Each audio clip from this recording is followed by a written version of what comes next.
Gaïa, c'est le nom de notre terre, celle qui nous a vus naître, celle qui nous accueille, celle qui nous nourrit, celle que l'on traite si mal.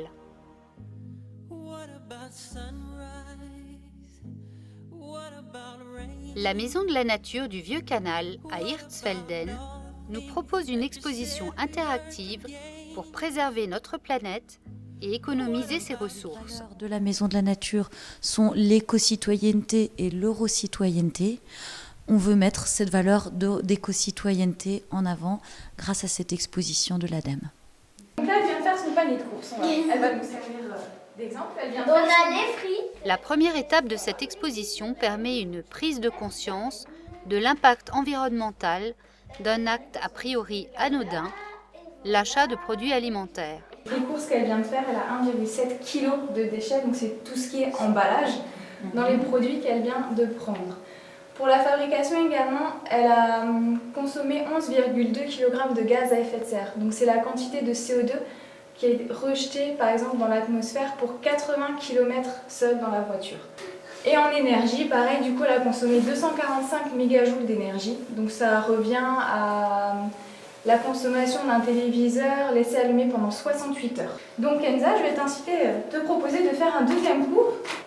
Après, il faudra que tu regardes aussi par exemple si ça vient de France, si ça vient, là on a des fraises qui viennent de Turquie par exemple. Tu vois, si ça vient de Turquie, et ben les fraises, il va falloir des camions pour l'emmener jusqu'ici ou de l'avion, donc ça va demander beaucoup d'énergie pour les rapatrier jusqu'ici. Bah oui, beaucoup de 6 canettes de coca, ça fait beaucoup d'emballage, c'est-à-dire que si tu prends une grande bouteille, et à la limite, si tu veux t'en emmener juste un petit peu, tu te mets dans une gourde. Tu vois ce que je te dis? Tu économiseras des trajets, parce que si tu sais que ta bouteille, dans 2 jours, tu l'as finie, dans 2 jours, tu vas retourner au magasin pour en chercher. Donc du coup, au lieu de retourner en magasin, t'en prends 4 tout de suite, comme ça, tu iras qu'une fois dans la semaine. Voilà, tu roules moins avec ta voiture. Ça. Tu vois? Du coup, tu consommes moins d'énergie. Et en plus, tu gagnes du temps aussi. Et donc, il faudra que tu essayes de regarder. Ça, c'est France. Cette exposition s'adresse aux adultes, mais aussi aux enfants. Donc, ça nécessite un transport qui vient de loin. Mais c'est pour ça. Voilà, alors c'est ça. La deuxième étape, plus complexe, sera un dilemme pour ces ingénieurs éco-concepteurs en herbe. Dans la peau d'un ingénieur, donc on leur explique déjà qu'est-ce qu'un ingénieur. Et ils vont devoir, dans cet atelier, créer un téléphone portable. On a différents points de recherche dans cet atelier. On a les tablettes qui nous donnent des informations sur les types de matériaux. Ensuite, il y a également les points d'appel. On a Aurore qui va répondre, qui est membre de Green Power. Donc elle va donner des informations sur la fabrication de l'écran, de la coque, des circuits électroniques, des batteries, des chargeurs et de l'emballage. Et il y a Bruno qui lui fait partie de l'Organisation internationale du travail.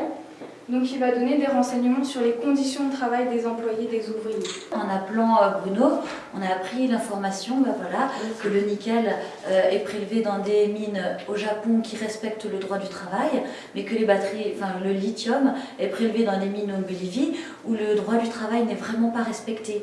Donc on se pose la question, est-ce qu'il vaut mieux respecter le droit du travail au niveau social et prendre au niveau de l'impact social ou l'impact environnemental? Donc c'est eux qui vont créer des nouveaux matériaux, c'est eux qui vont pouvoir vraiment être les ingénieurs de demain, et c'est pour ça que dès aujourd'hui on leur demande de réfléchir, et puis comme ça dans leur future profession ils auront déjà intégré cette réflexion d'impact sur l'environnement dans leur méthodologie de travail.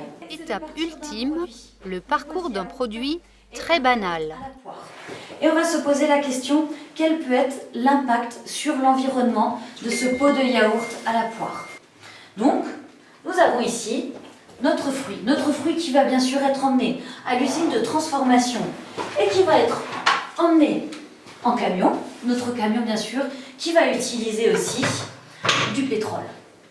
Pour notre champ de maïs, nous avons aussi les pesticides, nous avons aussi les engrais qui sont fabriqués à base de pétrole et dont on utilise aussi du pétrole pour les épandre, et aussi de l'eau.